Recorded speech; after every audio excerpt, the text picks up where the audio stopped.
Welcome to this week's episode. I'm Paula Williams. I'm John Williams. And we are ABCI, and ABCI's mission is to help all you folks out there in the aviation world sell more of your products and services as long as we can help you. Exactly. And so this week, we get asked a lot in office hours, are we heading for a recession? What's going on with the economy? How should we adjust to what's happening? And all of that. Very good questions. That is exactly what we should be talking about in office hours, right? Yep. But we thought that we would share some of our thoughts and experiences. Having done this for more than a few minutes. So actually, we've both been in the business world for a lot longer than we've been doing ABCI. And so, we have some insights into recessions. We've been through at least two big ones that I know of. That you have. Yeah, how about you? More than that. Okay, cool. So anyway, for some of our clients and some folks, this is the first time that they've approached what appears to be a recession, and it can be kind of scary, right? Yeah, I suppose. Just like anything else you haven't done before.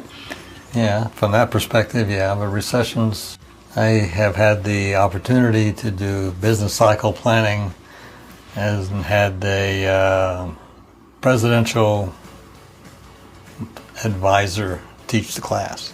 So I've run business cycle analysis before and watched it play out over the succeeding years. And we will get to that, and we will ask you lots of questions on that particular slide. So. Of course you will. Okay, so 3 questions that we're going to answer in this podcast, or at least talk about. We may not answer them. Not answer them, we're going to talk about them. Right. Number 1, are our customers impacted by a recession? Meaning, are the customers of our customers, meaning our clients' customers, to get really confusing. So are the customers of you and your customers. Business aviation, is this market impacted by a recession? And how do they react differently during a recession than not? So that's question 1. Question 2, how long do recessions last? Well, what people are asking is how long is this one going to last? And if we knew the answer to that, we could make a lot more money. And then number 3, should we be slowing or stopping or adapting our marketing? And we will get into that as well. So, good. Without further ado. Ado? Yeah. So most of our clients are in the business aviation market or the general aviation market. Their customers tend to be higher income than the rest of the population. That's just demographic reality, right? Yes. And so we have high net worth and ultra high net worth individuals. We have companies. We have entrepreneurs. We have, generally speaking, some people who are in the upper 10% of the economic strata, sometimes in the upper 1% of the economic strata worldwide, right? Yeah, and not only that, but because of the way things are going, I think you're going to see some upper middle class folks. Getting into business aviation. Right, at least using it. Exactly. So, at least we break at upper middle class. Okay, at a minimum. So, those are the kinds of folks that we're talking about. And the reality of recessions or any other economic issue or any natural disaster or anything else is that it hits middle class and lower the hardest because they have the fewest resources to deal with it. And, is that the way things should be? We could argue that all day long, but is that the way things are? Is that the way it is? Likely. Yeah. So, we're dealing with the reality of people who are in this market, and they are going to, by and large, do what they're going to do. They're going to raise their families the way they want to. They're going to run their businesses. They're going to be making some changes. They're going to be perhaps more cautious and spend more time on a transaction than before. But for the most part, the way that we have seen people act and react in other recessions in 2009 and any of the other ones you want to name. Well, I go all the way back. Okay. this is going to show my age, right? Mm. The recession in Nixon's era. Wow. So I lived through that one as well. So is it true what I just said? That Now she asks. that high net worth and ultra high net worth and upper middle class people will do typically what they do. The recessions generally have the biggest impact on the rest of the economy. Oh yeah, I remember getting a raise and having less spendable money. Oh, yeah. Because taxes were just escalating out of control. Right. So, I mean, it does impact everyone.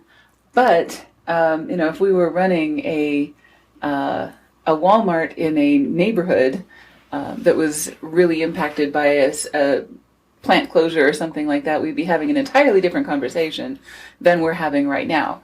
So, when a lot of people think about recessions, they're thinking about how it affects the entire economy, and we need to pull that back and think, how does that affect our customers and their customers? Exactly. Okay.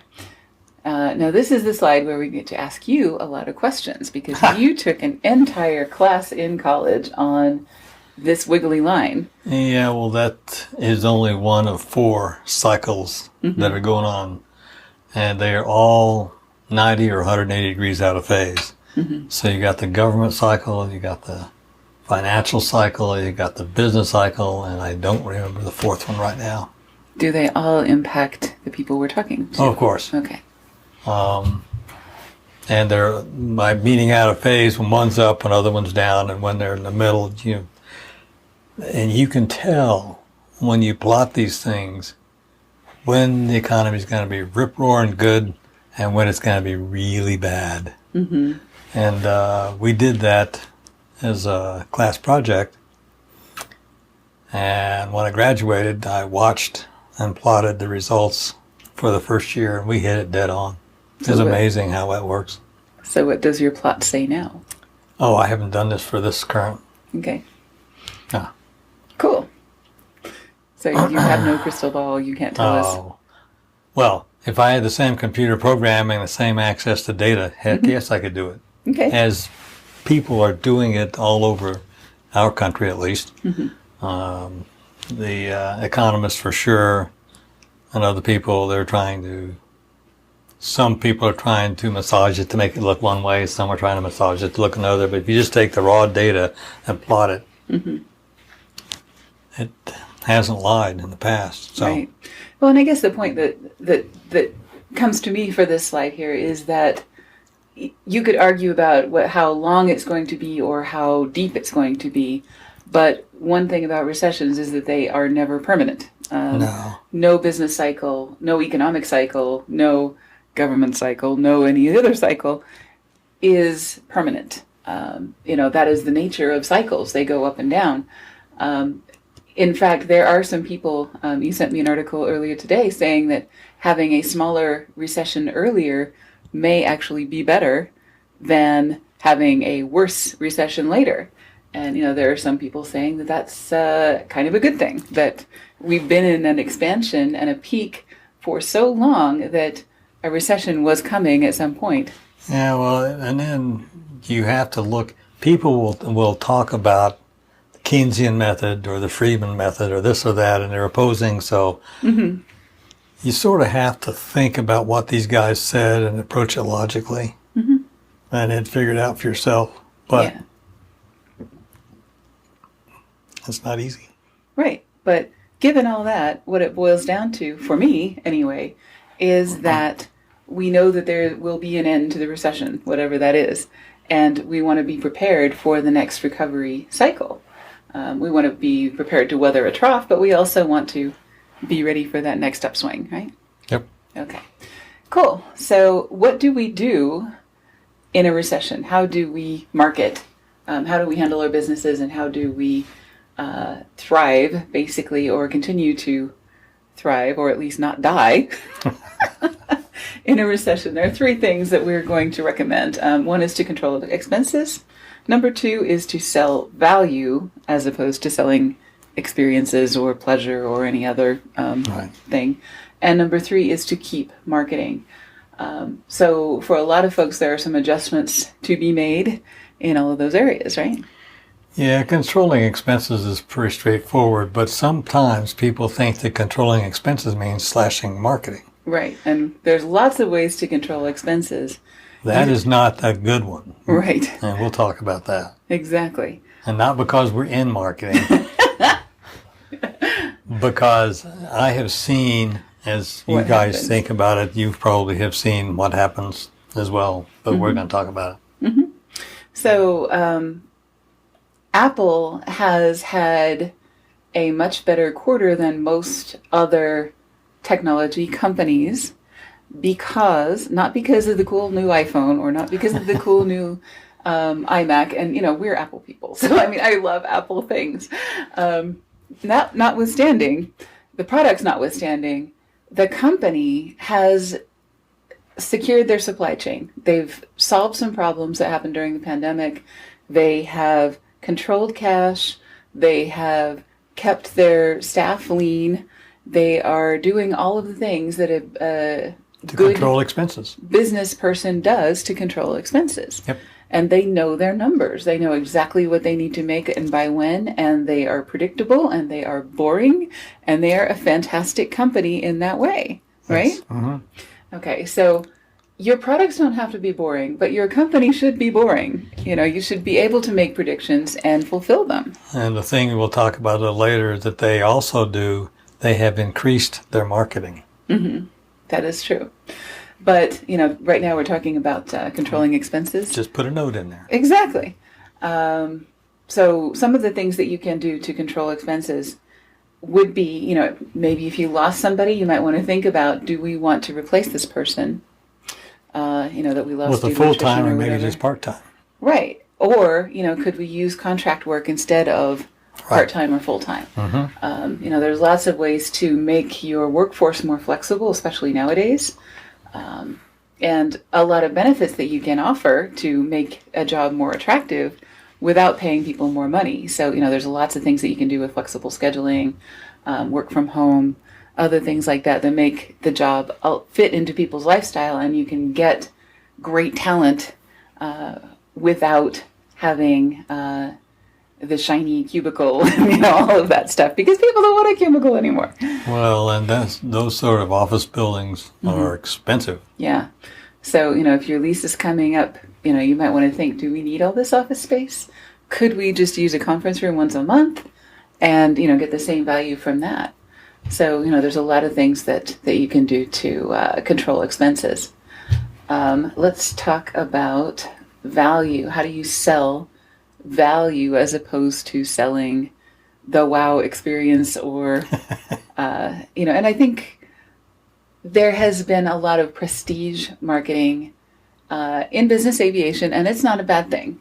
Prestige is one of the things that we sell. It's one of the things that we market. Mm-hmm. And, but I think the pendulum has swung a little bit the other way, or will be during a recession, into value.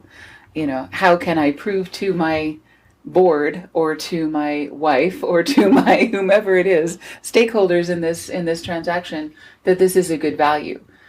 So in order to do that, you have to define what is value. Is convenience worth more to this person than the money that they're spending? Is saving more time, being able to make more appointments, being able to get more places in a shorter amount of time. And then after you've done that, you need to communicate it. Right. So you create the value and communicate the value. You deliver on that value, and then you make sure that you sustain that in a way that they understand and that they are continuing to benefit from. Yep. And so, how can you do that? If you're a charter company, you can do that by offering additional services to make it even more convenient, where you pick people up at their house. There may be ways that you can go over the top, adding value to making things convenient for them, if that's what you do.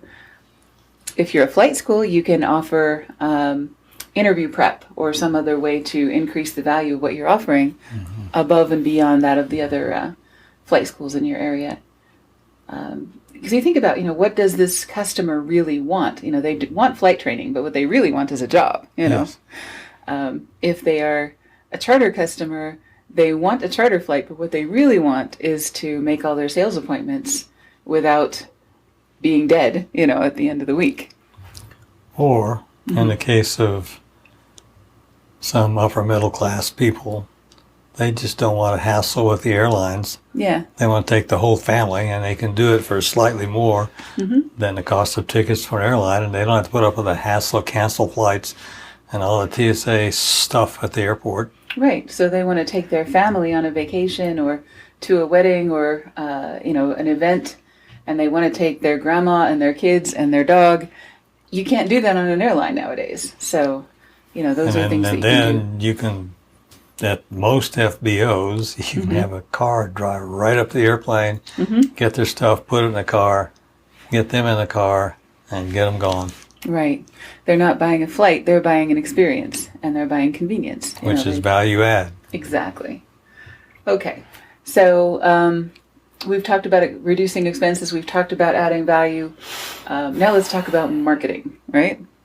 And the word of the day for marketing through a recession is persistence. You want to be the only one left standing in the magazines you advertise in the shows that you typically go to, in social media, in your website, in every other way. You want to still be the one that they find when they type in flight training in your city, or charter flights from here to here, or engine services in this location. You want to be the last one standing, and you want to be the one who has had the persistence to maintain that trust and maintain that solidity and maintain that, to be that rock in the industry. And there's reasons for that. Because in the past, even Coke and Pepsi fall and prey. They have reduced marketing, not eliminated it, but they reduced in some areas, and they regretted it, so they don't do that anymore. But if you chop marketing expenses because it's easy and you still have your customers, right? Well, if you aren't out there every day, then customers no longer see. They start to think, well, maybe you fall and prey to the recession and you're out of business. That you are in trouble. Yeah. And that's the last thing you want to look like. And so then customers start going other places, and then you have to try to get those back. Well, and now you're in trouble because you've been gone from marketing for 90 to 6 months, 90 days to 6 months.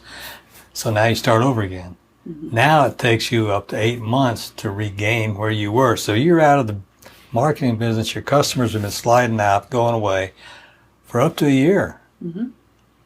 Well, and what good is it? Your competitors will be, if they've kept marketing, they have no run-up time.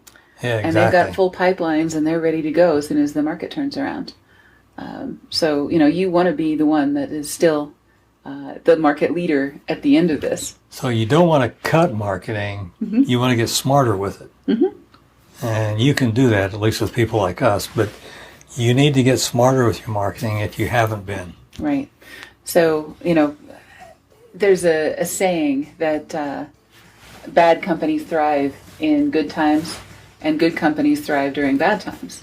So, this is where you want to tighten up your processes and your procedures, and you want to become like Apple, where you've got your supply chain figured.